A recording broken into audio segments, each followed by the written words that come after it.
My name is Maya, and I am 34 years old. 2 years ago, I lost my baby halfway through my pregnancy. It was the darkest, most hollow period of my life. I couldn't get out of bed. I couldn't eat. I needed my husband, Greg, and I needed my best friend and business partner, Chloe. But while I was sitting on the floor of what was supposed to be my daughter's nursery, crying until I couldn't breathe, Greg and Chloe were in a hotel room downtown. They weren't just sleeping together. They were drafting legal documents to vote me out of the skincare company I had built from nothing, claiming I was mentally unfit due to my grief. They wanted to strip me of my title, my equity, and my life's work, and step up as the new CEO and CFO power couple. They thought my grief made me blind. They thought my heartbreak made me weak. Before we get into exactly how I destroyed them, please take a second to like and subscribe. And if you've ever had your heart broken by someone you trusted with your life, drop a broken heart in the comments. Let's get into it. To understand the betrayal, you need to understand the bond. Chloe and I met in college. We were the kind of friends who finished each other's sentences. 5 years ago, I started a clean beauty skincare line in my kitchen. I formulated the serums. I sourced the organic ingredients. I stayed up until 4 a.m. designing the labels. I called it Lumina Botanicals. When the business started taking off, I brought Chloe in. I gave her 30% of the company to handle marketing and logistics. She was brilliant at it. We were a dream team. Greg was my rock, or so I thought.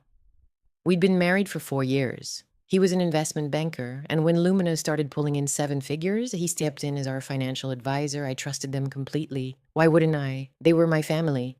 When I got pregnant, it felt like the final piece of the puzzle had fallen into place. But at 20 weeks, everything went wrong. I'll spare you the medical details, but I lost her, our little girl. The physical recovery was brutal, but the mental toll was indescribable. I took a step back from the company. I told Chloe and Greg I needed a few months to just exist, to heal. They were so supportive. Chloe told me, "Don't even look at your emails, Maya. I've got the ship. Just rest." Greg kissed my forehead every morning and said he was managing the finances so I wouldn't have to stress. I thought I was the luckiest woman in the world to have a safety net like them. I didn't know the net was actually a snare. 2 months after the miscarriage, I woke up at 2 a.m.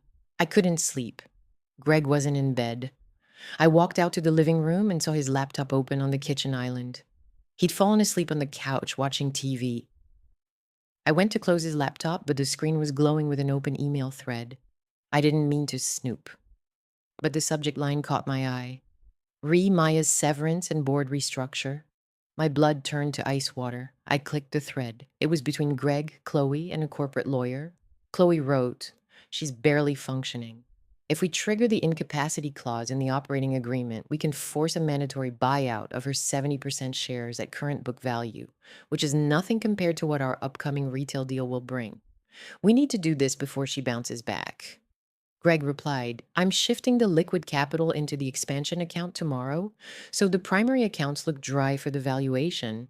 Just draft the termination papers. I'll pack my bags next month once the ink is dry. Love you." Love you, I stood in the dark kitchen, the hum of the refrigerator the only sound in the world. My husband, my best friend, using the death of my baby, the worst trauma of my life, as a loophole to steal my company and run away together. I didn't scream. I didn't wake him up. When you experience a betrayal that deep, you don't explode. You go completely terrifyingly cold. I took photos of every single email. I forwarded the documents to a secret email address. Then I closed the laptop, walked back to my bedroom, and stared at the ceiling until the sun came up. I didn't hire a divorce lawyer right away. If I confronted them now, they would trigger the clause immediately and tie me up in litigation for years. I needed a surgical strike. I called Marcus, a ruthlessly brilliant corporate attorney I knew from a networking group. I sat in his office, completely numb, and slid the printed emails across his desk. "They want the company," I told him. "I want to give it to them, but I want it to be a poisoned chalice." Marcus looked over the original operating agreement I had signed with Chloe 5 years ago. He smiled. It was a cold, predatory smile. "Maya," he said, "did Chloe or Greg ever actually read the foundational intellectual property assignment?" I don't know, I said, and why? Because, Marcus explained, when you incorporated Lumina Botanicals, you licensed your formulas to the LLC. You never transferred ownership of the patents. You personally own the formulas. The LLC just has permission to use them, a permission that, according to Clause 4B, you can revoke with 30 days' notice. A spark of life returned to my chest.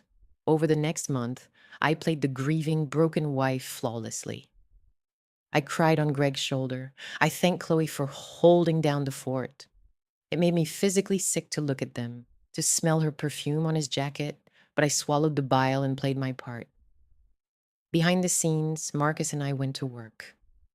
First, I sent a formal private legal notice to the LLC, revoking the license to my formulas, effective in 30 days. Because Chloe wasn't checking the registered agent mail, she was too busy playing CEO, she never saw it. Second, I quietly emptied our joint personal savings, $500,000, and moved it into an individual trust. But the real masterpiece was the debt.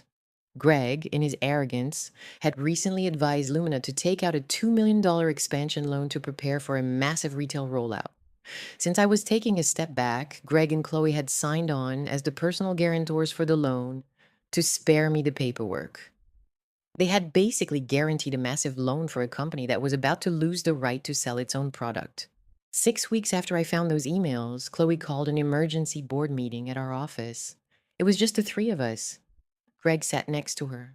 They both looked solemn, rehearsed. Maya, Chloe started, placing her hand over mine. I resisted the urge to pull away. We love you so much, but you're struggling. The business is suffering. We've spoken to legal, and we need to activate the incapacity clause. We're stepping in to buy you out. It's for your own good. You need to focus on your mental health. Greg nodded, looking at me with absolute fake pity. I'll make sure you're financially taken care of, Maya, but Chloe needs to be CEO. They slid a thick stack of papers across the table. A termination agreement, a buyout for pennies on the dollar. I looked at the papers, then I looked at them, and for the first time in months, I smiled. A real, genuine smile. Okay, I said. They both blinked. Chloe frowned. Okay? You're going to sign? Absolutely, I said. I pulled my favorite pen out of my purse and signed every single line. I pushed the papers back to them. The company is yours, 100%. Greg let out a breath he'd been holding. Chloe looked ecstatic. But, I continued, standing up and smoothing my skirt, before I go, you should probably check the mail from our registered agent. I revoked the IP license 3 weeks ago. Lumina Botanicals no longer has the legal right to manufacture, distribute, or sell any of my formulas. I've already signed an exclusive licensing deal with a competitor. The color completely drained from Chloe's face. What are you talking about? The company owns the formulas. No, Chloe. I own the formulas. You own a brand name, a warehouse full of empty bottles, and as of today, a $2 million expansion loan that the two of you personally guaranteed. Without a product to sell, you're going to default on that loan in about 60 days. Greg stood up, his voice shaking. Maya, you can't do this. That loan will bankrupt us. I looked at my husband, the man who held me while he cried over our dead baby, then went to a hotel with my best friend. I know, I said softly. Oh, and Greg, I'm filing for divorce tomorrow. I've already moved my half of our assets. You can pack your bags tonight, just like you promised Chloe in that email. I dropped copies of their emails on the table. I didn't wait to see them cry. I turned around and walked out of the building. My heels clicking on the hardwood floor was the only sound I needed to hear. It's been 2 years since that meeting. The fallout was exactly as catastrophic as Marcus predicted. Without the formulas, the retail deal collapsed. The bank called in the $2 million loan. Since Greg and Chloe were the personal guarantors, their personal assets were seized. Greg's banking firm fired him when the messy public bankruptcy came to light. Chloe tried to sue me, but my paperwork was bulletproof. Last I heard, their perfect romance couldn't survive poverty. They broke up a year ago, drowning in legal fees and debt. As for me, I rebranded my formulas under a new name, Phoenix Wellness, I own 100% of it. We just hit 8 figures in revenue. More importantly, I healed. The grief of losing my baby will always be a part of me, but it didn't break me. It forged me into someone who will never be taken advantage of again. Sometimes the worst things that happen to us clear the stage so the trash can take itself out. If you're listening to this and you're in the middle of your darkest moment, if someone has betrayed you and you feel like you have nothing left, listen to me. Do not react. Survive. Plan. Let them underestimate you. And when the time is right, let them hang themselves with their own rope. If you love this story of karma, hit the like button and subscribe. Tell me in the comments, what was your favorite part of this revenge? Was it the IP clause or the $2 million debt? Thank you for being here, and remember, loyalty is everything, but paper trails are forever. See you next time.